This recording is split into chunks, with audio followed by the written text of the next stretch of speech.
Okay, I don't have anything funny or witty to say today. For some reason, I'm not feeling the creative urge or impulse or anything like that. So let's get started with Chapter 5. It's all about biodiversity and natural selection slash evolution. All right, you can follow along with me. We're on page 120 in your textbook. Remember to check the yellow box and see what the key ideas are for this chapter.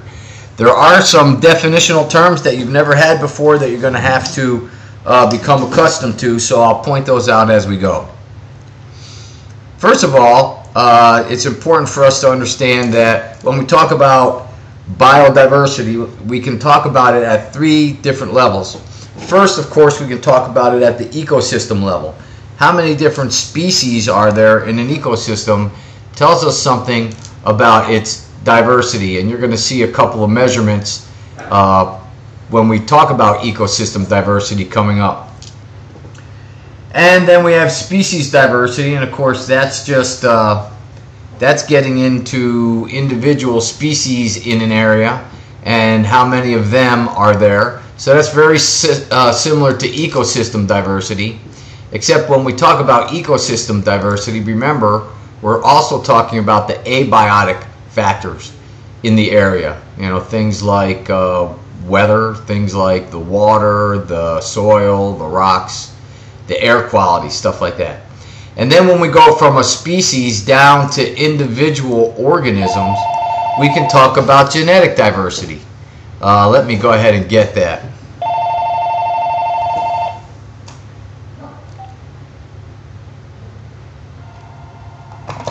Yeah, it's just a 1-800 number, not a problem here. All right, so anyway, genetic diversity, then we're talking about the individual gene frequency in a species. And of course, it's very good, it's very helpful for a species from the actual group's perspective to have lots of different genetics in its makeup. And that way, if something changes in the environment, there's a gene somewhere in the genotype of organisms that can save the day, that can make that group of organisms able to, for instance, handle a change in temperature over a long period of time or something along those lines. So within species, we need to have genetic diversity as well. When we don't have genetic diversity, it's very easy to cause extinctions. And we'll talk about more of each of these things during the course of this chapter. This picture's in your book, and it just shows you high species diversity versus low species diversity. You see lots of different plant life here. There's probably even furry little creatures like squirrels running around in the ecosystem. But here's one, it's a forest also, but it's got low species diversity. And of course the biggest reason for that is the fact that it's all the same kind of trees, you know, it's probably all the same kind of grasses, so there's not a lot of different living things in this ecosystem. They're both forests, but I think you can tell from the picture that one has tremendous different types of species, and this forest here does not. Oh, this is a diagram showing you ecosystem diversity versus species diversity versus genetic diversity. So how many species are on Earth? Well, that changes practically daily. We discover new species, usually in the bacteria kingdom, but we have some 2 million identified species on Earth, and we can talk about how that breaks down. Certainly the animal kingdom is small in comparison to all the different species on Earth, but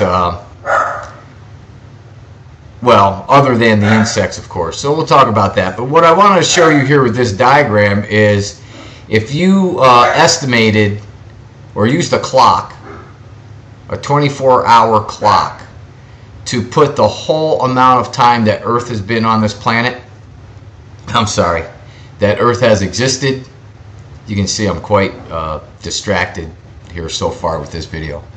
If we used a 24-hour clock to help us to estimate the length of time that species have been on Earth, first of all, you should probably remember this number. We estimate that the Earth is about 4.6 billion years old. And if that's true, and that's what our geologist friends are telling us, then for a long, long time, there was really no life on this planet. But as you've learned in other courses, conditions became a little bit better for living things. I think our atmosphere was mostly sulfur back in this time, and that is not conducive to life on the planet. But slowly but surely, you know, we had the appearance of some forms of life, and the basic forms of life, of course, were our simplest unicellular organisms. So as we go along during our first billion years, not much happening. But then we had evolution and the expansion of life begin to happen not until afternoon, if we were using a 24-hour clock.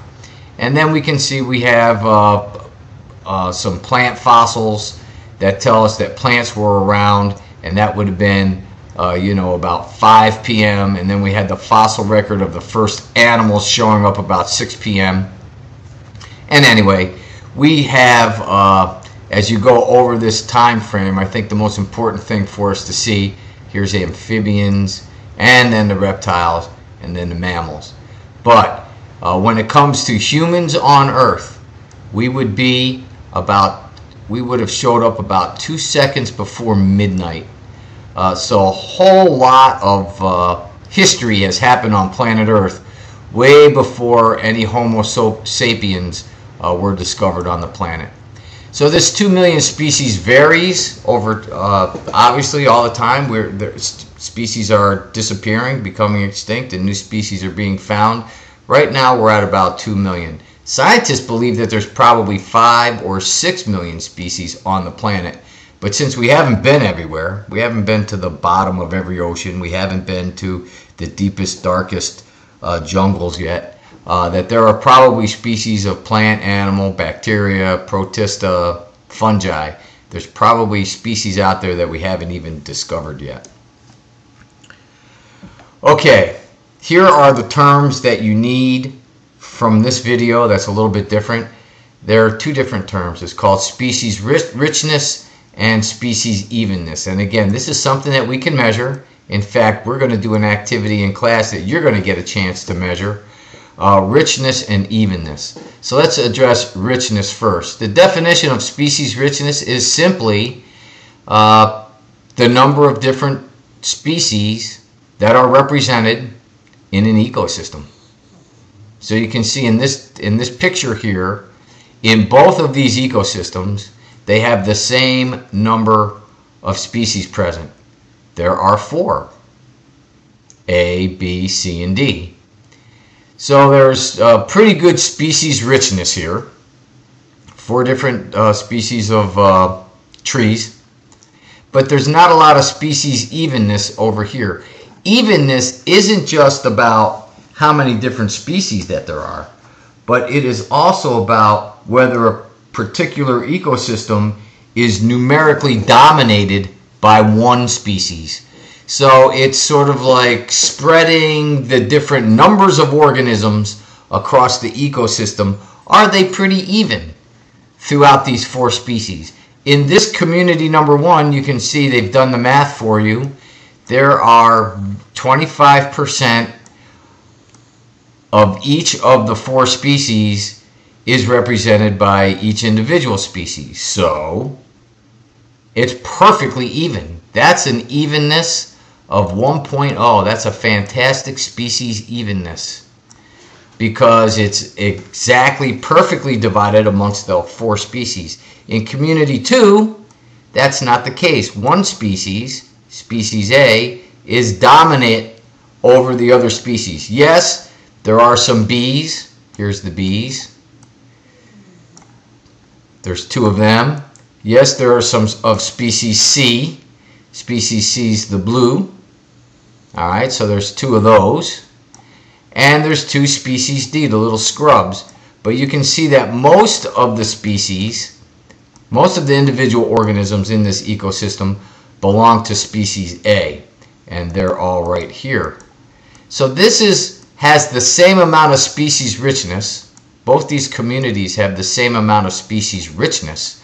But you can see how one is definitely doesn't have very good evenness, and that would be community 2. Community 2 has good species richness, but not very good species evenness. All right, one last thing that's covered in this section is how we determine evolutionary relationships. And we do that with a diagram that's called a phylogenetic tree. Sometimes we just refer to it as phylogeny. And the reason that we can do this is because we take a look at the different species and check what these things have in common, and then go from there. So, for instance, all of these animal species probably had some common ancestor way back in time, because they all have what we call a notochord, which was basically a spinal cord of some sort of a way for the brain to communicate outward to the rest of the body. So that's fine. These both have a notochord, but you notice this one here has a notochord, but that's as far as it goes. These other ones have some backbone to them. They have some vertebra. So now we can take that factor and we narrow it down to these 4 animals. But then we notice that some of them have a hinged jaw. And so that's where the lamprey kind of gets messed out. The lamprey does not have a hinged jaw. As a matter of fact, it has more like just a round mouth that is used for adhering to things. So then, as we go further and get more complex in the animal kingdom, we see the ones that have a hinged jaw, and then we start looking at 4 legs. Well, the trout obviously doesn't have any legs, so the trout ends up out of the picture. But notice that all of these animals, they all did have a notochord. So this phylogenetic tree is a great way for us to compare species, and indeed it is the way that we organized all of the kingdoms, and then the the orders and the families and the genuses and all that stuff is all based on more and more common ancestry. And of course, notice all the way along here, there's probably some ancestor that we don't even have on record yet. We have not discovered their fossil remains that tell us that there was a common ancestor, probably of these 3 animals. Alright, so now these 2 are left. They each have 4 legs, but one of them has mammary glands and one doesn't. And of course, that's the chipmunk. The chipmunk is a mammal, but the lizard is not. The lizard is a cold-blooded creature known as a reptile. So you can see the phylogenetic tree and how we use it to determine evolutionary relationships. It's not just morphology. It's not just organs and organ systems that organisms have. Sometimes it's behavior that we use, or nowadays, now that we can actually examine individual genetic traits, we can actually get into their DNA.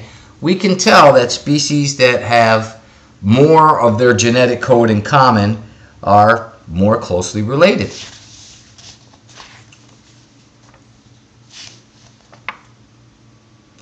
Alright, I think that's a good place to stop for 5.1. Talk about short and sweet. It doesn't get much shorter than that. Let me see what's next.